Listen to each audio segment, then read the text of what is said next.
할렐루야. 성경 이야기 계속 이야기를 진행해 나가고 있는데요. 어떻게 보면은 지난 시간까지 큰 덩어리가 이제 끝났고요. 새로운 덩어리를 우리가 시작을 하고 있습니다. 우리가 창조의 시대, 또 하나님이 주시는 이런 하나님의 마음과 열방을 향한 꿈과 또한 만나 세대와 신앙의 계승을 통하여서 모세오경과 이제 룻기까지의 이 성경이 끝나고 이제 하나님이 허락하셨던 나라다운 모습, 왕정의 500년의 역사를 시작하는 그 시점에 와 있습니다. 우리 과거에 대한 말씀을 드리면은요, 창조로 시작을 해서 하나님께서 민족을 이루게 하시고 아브라함을 통하여서 가나안에 도착했던 역사가 BC 1091년이었고요. 이삭을 낳았고 이삭이 활동했던 그 연대가 2066년, 또 야곱이 2006년을 시작으로 해서 요셉이 1898년, 요셉이 1805년에 사망을 했고요. 이스라엘 백성들이 430년간의 노예 생활을 거치면서 모세가 1527년에 출생을 해서 출애굽을 했던 역사가 1446년입니다. 그들이 이제 출애굽을 해서 가나안에 정착을 하고 가나안에 도착했던 역사가 1406년이었고요. 가나안에 들어가서 여호수아가 정복 전쟁과 정착을 이루고 나서 사사시대가 1400년도에 시작을 해서 약 350년간 사사의 시대가 이어졌다가 이제 롯과 또한 보아스의 이야기를 통하여서 사무엘 상하로 넘으면서 이제 사울이 왕이 등극하는 시대가 1050년이니까요. 우리가 역사를 이렇게 쭉 정리를 해봤을 때 하나님이 주시는 창조 때부터 또 이제 사무엘 상에 들어가는 이 시점에 그 역사까지 BC 약 1000년 전에 그 역사까지도 우리가 쭉 함께 바라봤습니다. 자, 오늘부터 우리가 사무엘 상하 말씀을 이어가는데요. 사무엘상 오늘은 1장에서 7장에 나와 있는 말씀까지만 저희들이 함께 보고 이후의 말씀들을 보도록 하겠습니다.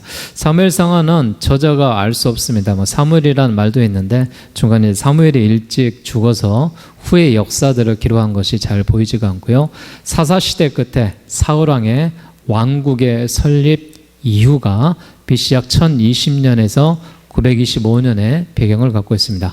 사무엘상하의 특징은요, 왕과 선지자로 표현되는 국가의 정치, 또 종교 생활의 새로운 질서의 요구를 기록하고 있는 역사의 마지막 사사, 또 사무엘과 이스라엘의 첫 번째 왕 사울, 그리고 이스라엘의 두 번째 왕인 다윗을 중심으로 했던 이 기록이 사무엘 상하의 역사입니다. 사무엘 상하는 원래는 한 권의 책으로 이렇게 되어 있었는데요. 이 책의 명칭이 본서의 주인공인 사무엘의 이름을 따고 또 가장 중심적인 인물 사무엘을 중심으로 해서 사울과 다윗의 이야기, 또 기름 부음 받는 이야기가 기록이 되어 있습니다. 그래서 특별히 왕정 국가의 형성, 또 그 일에 있어서 사무엘의 이런 이 역할이 굉장히 중요했다라는 것을 알 수 있고요. 사무엘상하는 총 1장에서부터 오늘 성경에 나와 있듯이 31장까지 구분이 되어 있습니다. 구분된 역사에 대한 말씀들은 저희가 나중에 보고요. 오늘은 1장에서 7장에 있는 이 말씀을 가지고 우리가 함께 은혜를 나누고자 합니다. 사사, 하나님이 주시는 사사 시대의 이 끝에 사사가 오늘 본문의 주인공으로 나온 사무엘입니다. 역사는 사람이 준비되어 변하죠. 애굽에서 노예 생활을 하고 있던 이스라엘 백성을 출애굽시킬 때 하나님의 사람 모세가 준비되기를 기다리셨던 하나님이 이제 사사시대의 어두운 흐름을 끊어버리고 사무엘을 준비시킵니다. 기도의 어머니 한나를 통해서 태어난 준비된 사람 사무엘을 통해서 이스라엘이 다시 회복하기 시작합니다. 사무엘은 사울이 즉위하기 전까지 이스라엘의 실제적인 통치자였고 또 선지자였고 제사장의 역할을 감당했습니다. 사사의 역할이 무엇이냐? 하나님의 명령과 계획을 백성에게 전달하는 선지자입니다. 그리고 당시에는 왕이 없었기 때문에 왕을 대신해서 백성을 지도하는 지도자를 사사다라고 이야기합니다. 사사 그러면 한마디로 그 시대 왕과 같은 사람이에요. 그 시대 하나님과 대면하며 하나님의 뜻을 백성들에게 전달하는 자가 사사다라고 이야기합니다. 이 사무엘은 마지막 사사임과 동시에 선지자였습니다. 선지자다라고 이야기하는 것은 하나님의 비밀적인 이 일들을 전달하고 또 하나님의 계시를 받는 사람을 가리켜서 선지자다라고 이야기하죠. 구약 성경에 우리가 17권의 선지서가 있는데 그 선지자들이 이스라엘 백성의 미래에 대한 역사들을 다 하나님으로부터 계시를 받는 또 부르심을 받는 또 앞으로 일어날 일들을 말하고 또 선포하는 그런 선지자의 역할을 감당하는데 사무엘이 이 선지자였다라는 것입니다. 또 하나 이 사무엘의 가지고 있는 사명은 제사장직을 수행했습니다. 제사장은 나라를 다스리는 정치적인 지도자다 해서 하나님 앞에 예배를 인도하는 재판관, 지도자 이런 사람을 이야기하고 있죠. 당시에 이런 세 가지 구약 성경에도 이 직분을 동시에 가진 사람은 사무엘밖에 없습니다. 또 사무엘은 당시에 통치자였고 또 왕의 대리 역할을 했고 지도자였고 하나님의 계시를 받은 선지자였고 예배를 집례하는 제사장의 그 역할까지 감당했던 인물이다라고 이런 보시면 됩니다. 기도하는 어머니 충실하게 교육받아서 준비된 지도자 사무엘, 그리고 사무엘의 노력으로 하나님의 말씀을 배우게 된 백성들, 하나님의 계획 아래 이 사람들이 미스바 세대를 탄생시킨 그런 시대의 사람이었습니다. 그래서 우리가 이 사무엘 시대라고 이야기하면은 이 사무엘 시대는 어떤 시대냐?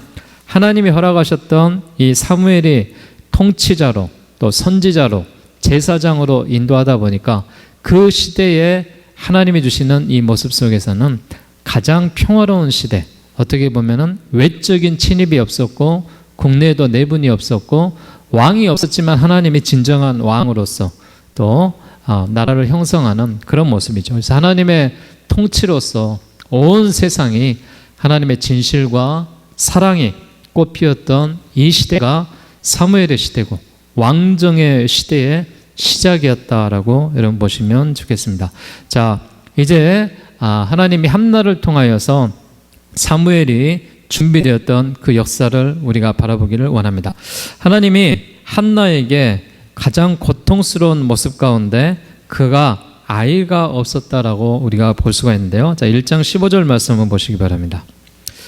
사무엘상 1장 15절 말씀해 보면은 엘리가 술에 취해 보이는 이 한나를 향해서 포도주를 끊으라라고 말했을 때 한나가 이런 대답을 하죠. 함께 봉독합시다. 한나가 대답하여 이르되 내 주여 그렇지 아니하니이다. 나는 마음이 슬픈 여자라 포도주나 독주를 마신 것이 아니요 여호와 앞에 내 심정을 통한 것뿐이오니. 지금 한나의 고통이 뭐예요? 아들을 못 낳는 것입니다. 이 엘가나에게 분인나와 한나가 있는데 분인나는 자녀를 낳았고 한나는 자녀를 낳지 못했습니다. 일로 인하여서 한나가 고통을 받고 있죠.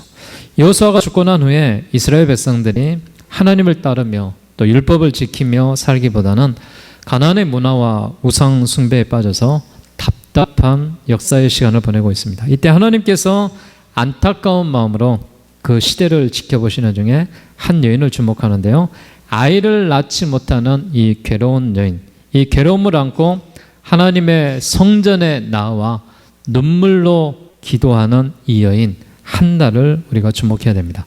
사람들이 많은 성전 안에서 차마 큰 소리로 기도할 수도 없었던 그녀, 또 중얼거리면서 온 정성을 다해 하나님 나의 슬픔을 알아달라고, 나의 고통을 알아달라고 기도했던 이 어머니의 기도를 우리가 바라보면서 아들을 주시면은 그 아들을 하나님께 드리겠다라고 서원 기도를 하면서 하나님 앞에 간절히 매달렸던 한나의 기도를 우리가 보셔야 됩니다.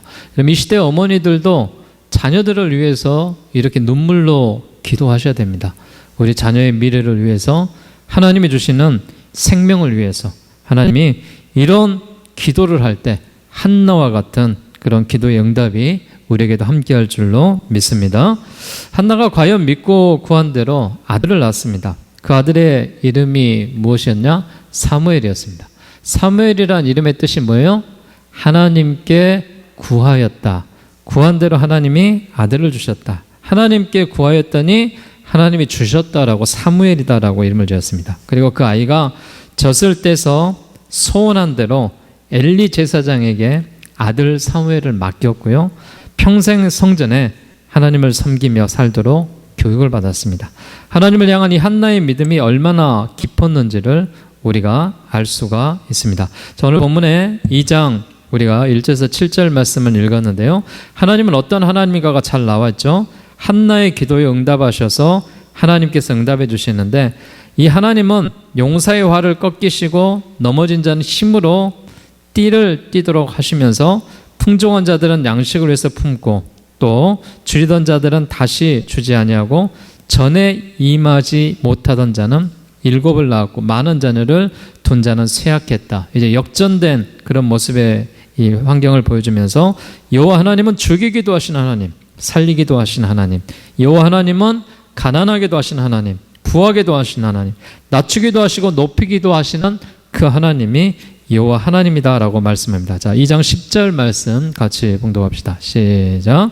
여호와를 대적한 자는 산산이 깨어질 것이라 하늘에서 우레로 그들을 치시리로다. 여호와께서 땅 끝까지 심판을 내리시고 자기 왕에게 힘을 주시며 자기의 기름 부음을 받은 자의 뿔을 높이시리이다. 아멘. 하나님이 기름 부은 자의 말을 사용하고 있는데요.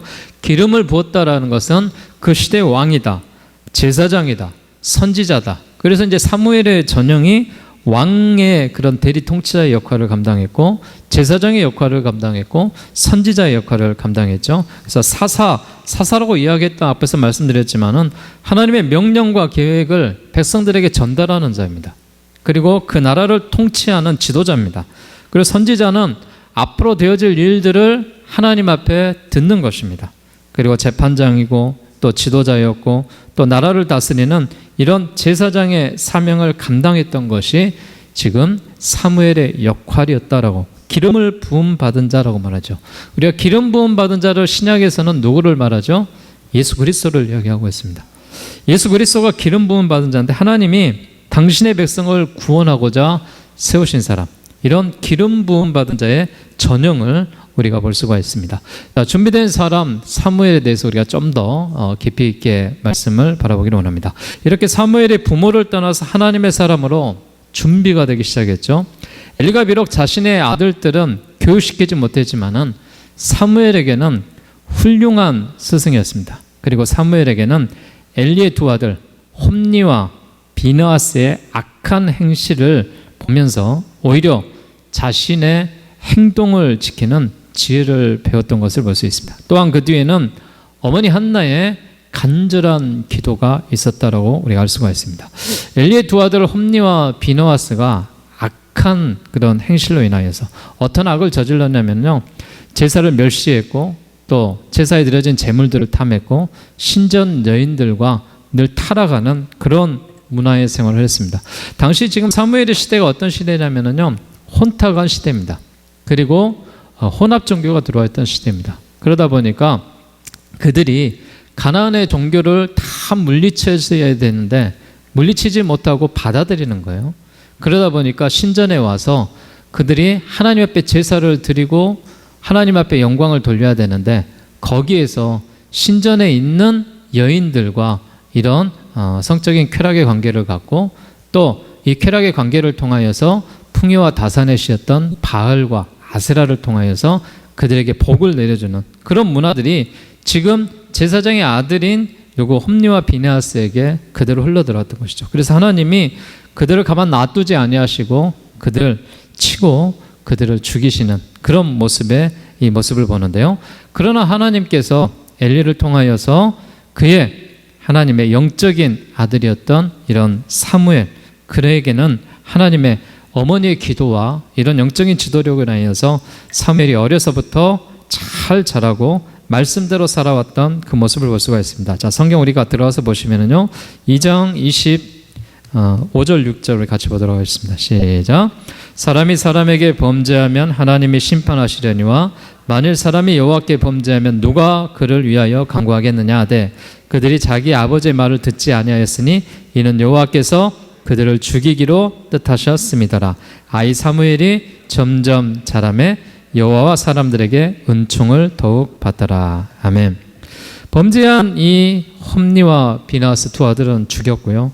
아이 사무엘이 점점 자라면서 여호와와 함께 사람들에게 은혜를 받고 은총을 받는 이런 지도자의 모습으로, 또한 꿈을 꾸고 하나님 앞에 환상적으로는 그가 응답을 받는 이런 사무엘의 어린 시절이 1장에서 3장까지 비춰진 모습으로 나와 있습니다. 자, 넘어가서 우리가 4장에 대한 말씀의 중심을 이제 보게 되면은요, 4장에 와서 하나님께서 이제 블레셋과의 전쟁 속에서 이제 언약궤를 빼앗겨버리고 또 엘리가 죽는 그런 비참한 역사적인 현실이 나오죠. 어느 날 블레셋과 이스라엘 사이에 전쟁이 일어나고요. 홈니와 비느하스는 이 전쟁에서 죽게 되었고, 또 어리석게도 전쟁터에 하나님의 궤를 들고 나갔던 이스라엘은 하나님의 궤를 적군 블레셋에게 빼앗기고 맙니다. 두 아들의 전사 소식을 함께 들었던 이 엘리, 하나님의 궤까지 빼앗겼다는 소식을 들은 이 엘리 제사장은 그 충격으로 쓰러져서 죽고 말죠. 그러나 하나님의 궤로 인해서 블레셋에 여러 가지 재앙이 일어나자 블레셋은 그 하나님의 궤를 7달 만에 궤를 수레에 실어서 기럇 여아림으로 그 마을로 이제 하나님의 궤를 보내는 그런 장면을 우리가 볼 수가 있습니다. 자, 우리 비느하스의 또 그런 이 남편의 그 모습이 죽는 그런 모습을 한번 4장 21절 말씀 보면서 다시 한번 보도록 하겠습니다. 자, 4장 21절입니다. 시작. 이르기를 영광이 이스라엘에서 떠났다 하고 아이 이름을 이가봇이라 했으니 하나님의 궤가 빼앗겼고 그의 시아버지와 남편이 죽었기 때문이라. 아멘. 이 성경에 보면 참 비참한 모습이죠. 남편 시아버지가 죽고 또 자기의 남편도 죽고, 그리하여서 그 남편의 아이, 그 어미가 아이의 이름을 이가봇이다라고 지었죠. 영광이 떠나갔다라는 것이죠. 사람이 자신을 위해서 살아갈 때 하나님의 영광이 떠난다라는 그 역사를 우리가 바라볼 수가 있습니다. 앞에 18절을 보게 되면 하나님의 궤를 말할 때에 엘리가 자기 의자에서 뒤로 넘어져서 문 곁에서 목이 부러져 죽었으니 나이가 많고 비대한 까닭이라. 그가 이스라엘의 사사가 된 지 40년이었더라. 이렇게 기록하고 있습니다. 비참한 모습이죠. 이제 엘리와 그의 두 아들 홈니와 비느하스가 이런 블레셋 전쟁의 아픈 상황, 또 언약궤를 빼앗기는 이런 현실 속에서도 그들이 죽고 마는 그런 아픔의 현실들을 보고, 또 비느하스의 아들 아내 역시 죽는 장면 속에서 또 그의 아들 이름에 그 모습까지 나오는 이 안타까운 그런 모습들을 우리가 볼 수가 있습니다. 자, 사무엘이 이제 장성을 했습니다. 사무엘이 장성을 해서 사무엘이 하는 일은 아까 말했지만은 대리 통치자였습니다.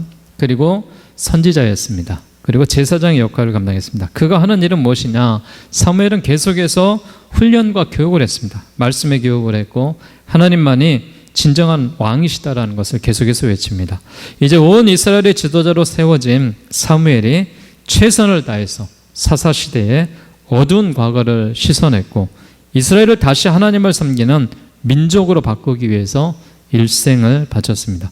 그는 전국을 순회하며 직접 말씀을 선포하고 바알과 아스타돗 같은 이런 우상을 제하게 했고 오직 여호와 하나님만을 섬기도록 백성들을 가르치고 격려했던 그런 역할을 했던 것이 사무엘입니다. 사무엘은 그래서 라마의 집에서 베델로, 베델에서 길갈에서 미스바로 계속해서 이동을 하면서 그가 순회의 교육을 하고 하나님께서 드디어 미스바 세대에 그들을 모으고 하나님이 허락하셨던 놀라운 역사 가운데 그가 말씀의 교육을 이어가는 것을 볼 수가 있습니다. 사무엘의 간절한 사역을 통해서 모든 이스라엘 백성들이 이제 미스바에 모입니다. 미스바에 모인 그들이 진심으로 회개운동을 일으킵니다. 이스라엘 백성들이 미스바에 모두 모였다는 소식을 듣고 블레셋이 쳐들어왔지만은 이스라엘 백성은 합심으로 기도함으로 그들을 물리칩니다. 이 사람들을 미스바 세대다라고 부릅니다. 또 그들을 만나 세대가 모세에게 교육받고 가나안 입성이라는 놀라운 일을 공통으로 체험한 세대였다면 미스바 세대는 사무엘에게 교육을 받고 미스바에서 하나님의 능력을 공통적으로 체험했던 이런 세대다라고 할 수 있겠죠. 이런 교육의 현실로, 교육의 은혜로 말미암아 이스라엘 백성들이 잘 되었으면 좋았을 건데 이들이 계속해서 왕을 달라라고 요구를 하고 있습니다. 그래서 백성들의 요구 가운데 할 수 없이 사무엘이 이제 이 나라를 대리 통치하는 이런 인간의 왕을 세우기 위해서 왕을 찾는 그런 장면이 볼 수가 있고요. 또한 이들이 모여서 하나님의 역사와 은혜 가운데 했던 그 은혜가 이 성경에 나오게 되는데요. 자, 7장 5절 말씀 보도록 하겠습니다. 자, 7장 5절입니다. 시작. 사무엘이 이르되 온 이스라엘은 미스바로 모이라. 내가 너희를 위하여 여호와께 기도하리라 하매. 그가 모여서 하나님 앞에 기도하고 번제를 드리고 하나님께서 우리를 바라여 어지럽게 하여 블레셋에 이제 그들을 치는 그런 역사적인 일들도 일어나고 그날에 모여서 그들은 금식을 하고 이스라엘 자손들이 앞으로 어떻게 살아야 될 것인가라고 말하면서 교육과 하나님의 말씀대로 살기를 계속해서 이야기하고 있습니다. 그래서 이 기념비를 통하여서 베델 사람들의 이제 블레셋의 이 사람들을 이제 다 물리치고 이제 그들이 하나님 앞에 미스바에서 영광을 돌리면서 나타났던 하나님이 우리와 함께 하신다. 하나님이 우리와 함께 하신다. 이 말을 그가 외치면서 이제 사무엘상의 7장에 결론을 맺고 있습니다. 자, 이 말씀 7장 12절 말씀을 같이 보고 오늘 말씀 결론을 맺도록 하겠습니다. 시작. 사무엘이 돌로 취하여 미스바와 센 사이에 세워 이르되 여호와께서 여기까지 우리를 도우셨다 하고 그 이름을 에벤에셀이라 하니라. 아멘. 에벤에셀의 하나님, 에벤에셀이라고 말하면은 하나님이 우리를 여기까지 도우셨다. 우리를 인도해 내셨다. 우리와 함께 하시는 여호와의 도움의 돌이다라는 뜻이 에벤에셀이다라고 이야기합니다. 사무엘 시대를 우리가 정리하게 말씀을 드린다면은 그때는 왕이 없는 그런 시대였어요. 그러나 국내에는 내분도 없는 그런 시대, 평화의 시대였습니다. 지파 간의 갈등도 없었던 그런 시대고요. 외적에 침입으로 인하여서 고통받고 아파하는 그런 시대도 아니었습니다. 당시 우리가 사무엘상의 주인공을 보게 되면요, 분명하게 갈라지죠. 하나님이 쓰시는 사람과 쓰지 않는 사람이 있습니다. 하나님 쓰는 사람 어떤 사람이냐? 한나와 사무엘을 봤을 때 하나님께 드려 복을 받는 사람입니다. 우리가 하나님 앞에 기도를 심으셔야 되고 하나님 앞에 심으셔야 됩니다. 사무엘을 통해서 우리가 볼 수 있는 것은 뭐예요? 하나님께 바쳐져 미스바에서 금식운동을 하고 기도로 나라를 구하고 또 사울과 다윗을 왕으로 기름 부음을 받는 당시 선지자였습니다. 그런 하나님의 이 사무엘을 사용하셨던 그 모습을 보는데 하나님이 쓰시는 사람 한나와 사무엘을 보고요, 하나님이 쓰지 않는 사람, 버림받는 엘리와 그의 자녀들을 봤을 때 하나님보다 자녀를 귀하게 여기고 하나님을 두려워하지 않고 하나님의 말씀대로 살아가지 않으면 결국 하나님 버리십니다. 우리가 분명히 기억해야 될 것은 여호와가 허락하신 세상입니다. 하나님이 왕이 되시는 이 나라입니다. 지금도 변하지 않습니다. 인간의 욕심으로 말미암아 나라가 힘과 권력과 우상으로 타락한 그런 나라가 되지 않기를 위해서 기도하시고 우리나라가 또한 대한민국이 내가 속해 있는 이곳이 또 우리 자녀들이 무엇보다도 내 자신이 한나와 같은 그런 모습으로 기도하게 하시고 자녀들을 길러내게 하셔서 사무엘과 같은 그런 인물이 우리 가정에서 나오고 하나님이 기뻐하시는 그 모습 가운데 여호와 하나님만을 왕으로 진정한 왕으로 섬기는 이런 이 시대의 진정한 모습이 나와서 우리 교회가 하나님이 찾으시는 그 교회, 그 한 사람, 그 주인공 한나와 사무엘의 역할을 감당할 수 있는 여러분 모두가 되시기를 주의 이름으로 축원드리겠습니다. 기도하겠습니다.